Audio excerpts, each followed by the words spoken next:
আমরা সবাই তো স্বপ্ন দেখি, তাই না? কিন্তু কেন দেখি? মানে এই প্রশ্নটা মনে হয় কম বেশি সবার মাথাতেই আসে। কারো স্বপ্ন খুব ভালো লাগে, কারো আবার দুঃস্বপ্ন দেখে ঘুম ভেঙে যায়। আর কিছু স্বপ্ন তো এতই অদ্ভুত যে এর মানে কি সেটাই বোঝা মুশকিল।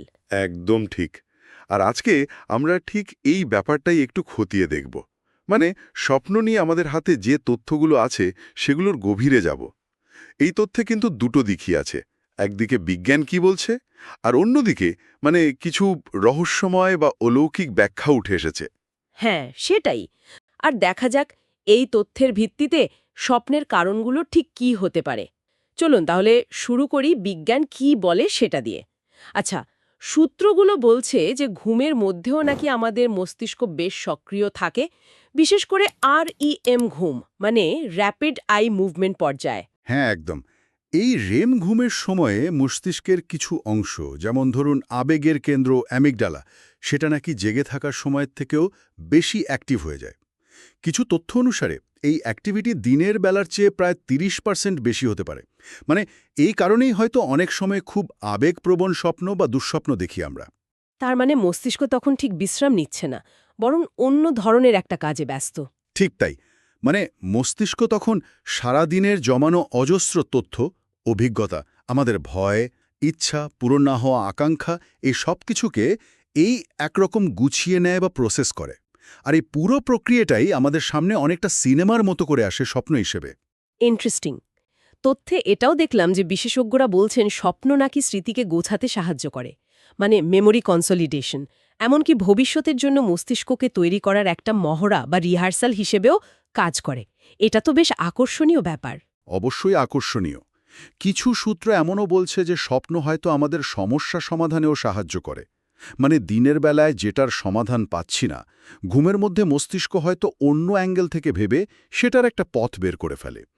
কিন্তু একটা প্রশ্ন থেকেই যায়, যা এই সূত্রগুলোতেও আছে। স্বপ্ন কি শুধুই মস্তিষ্কের এইসব জটিল জৈব রাসায়নিক কার্যকলাপ, নাকি এর পেছনে আরও গভীর কোনো মানে আছে? আর ঠিক এখানেই তো ব্যাপারটা আরও রহস্যময় হয়ে ওঠে। কারণ বিজ্ঞান যখন ব্রেনের কাজ নিয়ে ব্যস্ত, তখন পৃথিবীর অনেক সংস্কৃতিতেই স্বপ্নকে একদম অন্য চোখে দেখা হয়। আমাদের হাতে থাকা তথ্যে যেমন দেখছি, অনেক জায়গায় বিশ্বাস করা হয় স্বপ্ন হলো অন্য কোনো জগৎ, অন্য কোনো মাত্রা থেকে আসা বার্তা। ঠিক, কিছু সংস্কৃতিতে এমন ধারণাও আছে যে ঘুমের সময় আমাদের আত্মা বা চেতনা শরীর থেকে খানিকটা আলাদা হয়ে যায়, অন্য কোনো জগতে হয়তো ভ্রমণ করে, আর সেই অভিজ্ঞতাই স্বপ্ন হয়ে ফিরে আসে। আমাদের সূত্রগুলোতে এমন ঘটনার কথাও আছে যেখানে মানুষ দাবি করেছেন তারা স্বপ্নে মৃত প্রিয়জনের সাথে দেখা করেছেন বা কথা বলেছেন। শুধু তাই নয়, ভবিষ্যতের ঘটনাও নাকি কেউ কেউ স্বপ্নে আগেই দেখতে পান। এটা তো আরও অবাক করার মতো। যেমন ধরুন তিব্বতীয় বৌদ্ধ ধর্মের কথা। সেখানে তো লুসিড ড্রিমিং বা সজ্ঞান স্বপ্ন নিয়ে অনেক চর্চা আছে। মানে এমন অবস্থা যখন আপনি স্বপ্ন দেখছেন আর বুঝতেও পারছেন যে এটা স্বপ্ন। হ্যাঁ, এবং শুধু বুঝতেই পারা নয়, ক্ষেত্রবিশেষে নাকি স্বপ্নটাকে নিজের ইচ্ছে মতো নিয়ন্ত্রণও করা যায়। এটা সত্যি ভাবনার বিষয়। আমরা যে লেখাগুলো দেখেছি সেখানে এই প্রশ্নটা তোলা হয়েছে, এটা কি শুধুই মনের একটা খেলা বা বিশেষ অবস্থা, নাকি এটা অন্য কোনো বাস্তবতা বা চেতনার উচ্চতর স্তরের সাথে যোগাযোগের একটা ইঙ্গিত?